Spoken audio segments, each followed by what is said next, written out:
Hey everyone, welcome to Comic SA. My name is Sean, and today we're going to be looking at Spider-Man Miles Morales Volume 2. So last time we ended off with Miles Morales basically his mother hiring Jessica Jones to investigate her son Miles Morales, because obviously he's hiding something which is pretty obvious, is Spider-Man. So she obviously, Jessica Jones takes up the case, not knowing that Miles Morales is actually the new Spider-Man, and she basically finds out that he is Spider-Man while he's talking to Fabio Medina, who's an ex-man. An ex-man. And they go to the same school together. Now, in the midst of these conversations, that he's obviously having, that Miles is obviously having with Fabio Medina as well as Genki, Tony Stark calls him to meet up, basically just to chat about a few things that's currently going on. So if anyone doesn't know, currently what's going on in the Marvel universe, well, at this time period, was Civil War 2. This was actually released about the same time Civil War 1 was released in cinemas. And am I right in saying that? I don't know. And what's basically happening is that there's a huge fight between Tony Stark and Captain Marvel, basically between the two, about an Inhuman who can actually see the future. So I really implore you, please go watch that video before. It really gives good backing to what's going on right now. So Iron Man, obviously not, he's obviously not for Captain Marvel, and her escapade obviously to stop crimes before they happen by using the Inhuman Ulysses and his visions of the future. He says basically it's similar to profiling. Now this is obvious why he's chatting to Miles Morales. It's because Miles is half black and half Hispanic, and to a policeman he would actually just look black. And Miles never had an opinion on the matter and never saw it like that. And at the end of the day, he isn't sure. But Iron Man places it in such a way that essentially it's just like profiling. And he speaks about the racial profiling happening in society, like that is currently happening right now in America, where there's a lot of racial profiling. I mean, Brian Michael Bendis does a really great job of incorporating things that are happening in society, especially racial issues that are happening in society, where there's a lot of racial profiling happening amongst policemen to black people. And this is something that Tony Stark brings up, black people just being killed constantly. This is something as a result of profiling. Even though the other day I saw two black guys, they were just sitting in Starbucks doing nothing, and they got arrested purely just for being there. And it's very interesting, because this is the way society is shifting, and this is the way Brian Michael Bendis is actually shifting the writing to address this type of issue. So if anything, and which is kind of interesting, because you wouldn't expect, as much as Civil War 2 I don't think was really that epic, Secret Empire, that was the Civil War 2 that we all deserved.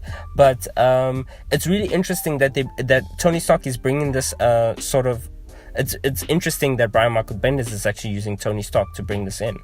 Now, Iron Man also, he makes the argument that Ulysses number 2, his visions cannot be absolute. I mean, we can't 100% trust him. Nonetheless, because he flies, that's also in its totality.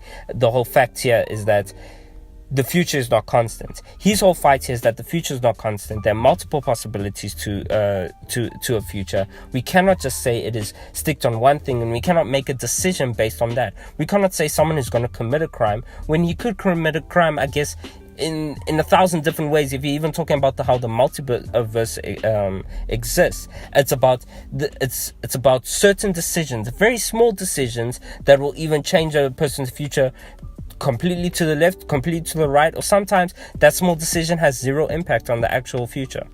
Rick and Morty, yes, Rick and Morty Rick and Morty can actually explain this very well. Damn, yeah, it's exactly like that. So now now Miles obviously he sparks up the conversation about how his dad obviously has dealt with stuff like this, with racial profiling and so on, and which isn't easy, because I mean, Spider-Man is obviously, he also deals with a few things, right? And it's very interesting here because like he makes a comment to Tony. He's like, how are you able to make a decision like this? How do you think it's just profiling? I mean, have you ever been profiled? And Tony is just like, well, I've just been rich and white my whole life. Actually, I don't know, but I guess at the end of the day, he was trying to find out basically if there was a different side to what he was trying to if there was any substance. I guess Tony was trying to check with Miles if Miles had a different perspective on the situation, or if there was any substance in what he was saying.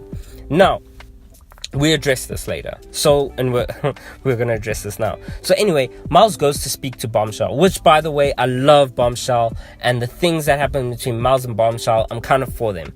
Anyway, who, as I'm saying, I really like, and Miles goes and asks her what to do. And she says it plainly that Iron Man has always been rich and white, and he has never known the reality about profiling, and he could be actually messing around with your head and manipulating you, Miles. And Miles is like, no, I don't think he would ever do that, but that's the essence. And she says here is that because that's what rich white men do.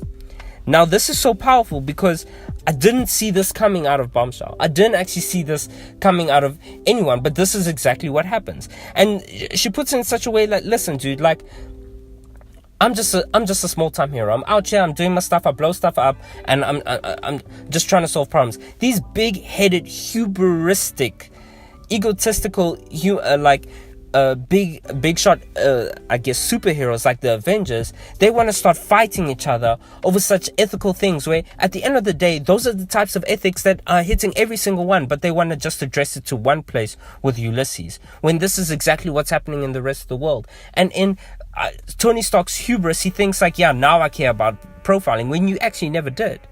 Now, this also just sparks up a whole different type of conversation. But as we're continuing with the story, now Miles goes to sleep, obviously. And this is the big debacle, because when Ulysses has a vision, everyone, I guess, associated to that vision experiences that vision as if you're going through it. And Ulysses, the Inhuman, basically, he has the vision, and it's of the Hulk killing everyone. Now, Miles experiences this vision of the Hulk killing him and everyone else around him. So now, and then as he wakes up from that vision, now we're realizing, oh shucks, like Bruce Banner is now at risk, because this is the next thing. This is the next thing that Carol Danvers, Captain Marvel, will want to go after, is Bruce Banner, the Hulk. Even though the Hulk has not been heard of or seen from for many years, it's been thought that Bruce Banner cannot turn back into the Hulk. So now we jump back to Jessica Jones. Since Jessica Jones finds out that Miles Morales is Spider-Man, it sort of puts her in a tight spot. So because the guy she's investigating is Spider-Man, she doesn't want to break like a superhero code, I guess, and herself and Luke Cage basically land on top of the roof where Miles Morales is about to go off and do his Spidey thing, and they have a chat, and they want to have a chat with him. And I think I'm just going to leave it for there, because afterwards we're just going to span into the second part of this volume. But if you're really liking this, guys, please like and subscribe.